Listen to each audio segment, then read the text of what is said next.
Displacement बड़े main topics हैं जो कि मोशन को समझाते हैं। ठीक है, मोशन के पैरामीटर्स हैं। ये पैरामीटर का मतलब होता है वो टूल्स जिनसे हम लोग गणना करते हैं। गणना का मतलब काउंटिंग करते हैं, चीजों को समझते हैं। तो मोशन को समझने के लिए डिस्टेंस डिस्प्लेसमेंट दोनों के बारे में जानना जरूरी है। ठीक है, ओके, ऐसा है भाई। डिस्टेंस का मतलब होता है एक्चुअल लेंथ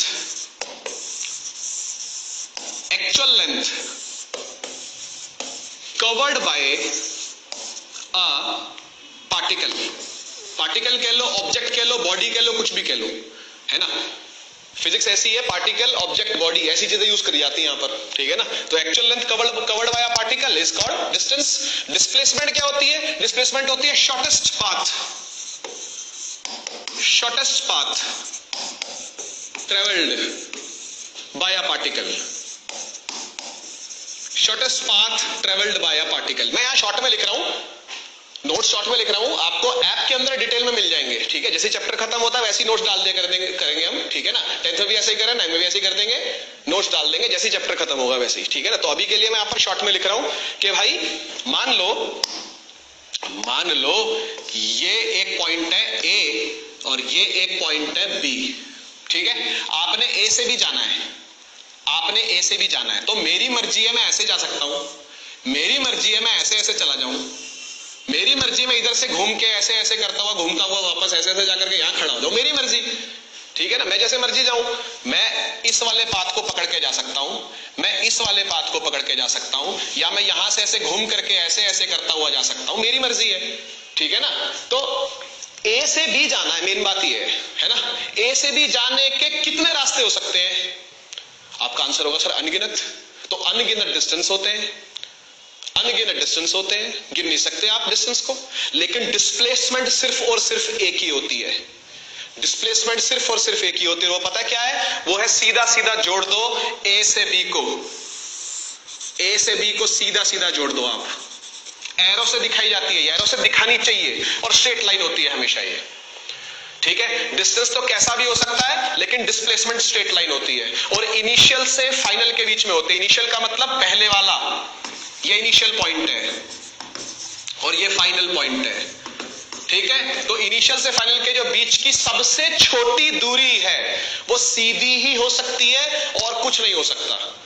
डिस्टेंस कैसा भी हो सकता है, लेकिन डिस्प्लेसमेंट सिर्फ एक ही होती है, होगी। और ए से भी जाओगे ना तो टुवर्ड्स बी, ये डायरेक्शन होगी आपकी। ठीक है, घर से मंदिर जा रहे हो तो मंदिर की तरफ जा रहे हो ऐसा बोलोगे, मंदिर से घर आ रहे हो तो घर की तरफ आ रहे हो ऐसा बोलोगे, तब डिस्प्लेसमेंट आपकी टुवर्ड्स होम होगी। और अभी के लिए क्या है? टुवर्ड्स मंदिर है। ठीक है ना, घर से मंदिर जा रहे हो तो टुवर्ड्स मंदिर, ये आपकी डिस्प्लेसमेंट होगी। ए से बी, टुवर्ड्स बी, ये डायरेक्शन हो गई। और यहां से यहां तक स्केल लो और नाप लो, वो आपका मैग्नीट्यूड हो गया, यानी वेक्टर क्वांटिटी थी तो आ गई। ठीक है, डिस्प्लेसमेंट को एस से डिनोट करते हैं बेटा, स्मॉल एस से। डिस्टेंस को कैपिटल डी से करते हैं, कभी इसको भी एस से कर देते हैं, कोई बात नहीं, देख लेना, आपको समझ में आ जाएगा, ऐसा कुछ नहीं है। आप कॉन्सेप्ट पर फोकस करो लेकिन बस। ठीक है ना। Actual length covered by a particle is called distance. कैसा भी हो सकता है वो डिस्टेंस, कैसी भी शेप हो सकती है, किधर भी जा सकता है, आड़ा टेढ़ा, जैसा मर्जी जा सकता है वो, लेकिन डिस्प्लेसमेंट हमेशा स्ट्रेट लाइन होती है। यहां लिख रहा हूं, इस बात को लिख रहा हूं। ठीक है, ये स्ट्रेट लाइन होगा। ठीक है, ये स्ट्रेट लाइन होगा। और ऐसा भाई, डिस्टेंस हो या डिस्प्लेसमेंट हो, है तो दोनों दूरी ही ना। अरे है तो लेंथ ही ना। ऐसे लेंथ कवर कर ले, ऐसे कर ले या ऐसे कर ले, है तो लेंथ ही। और लेंथ है तो लेंथ को तो मीटर में ही नापेंगे ना, इसलिए डिस्टेंस की यूनिट भी मीटर होती है, और बड़ी यूनिट क्या होगी? किलोमीटर होगी, है ना, क्योंकि ये लेंथ है। ऐसे ये भी मीटर होगी या किलोमीटर होगी, बड़ी होगी तो किलोमीटर होगी, छोटी होगी तो मीटर होगी। ठीक है, तो ये डिस्टेंस डिस्प्लेसमेंट थे। इसमें से डिस्टेंस जो है वो स्केलर है, आप खुद ही देख लो क्या दिशा है, कभी ये दिशा कभी ये दिशा, दिशा मैटर ही नहीं कर रही ना यहां।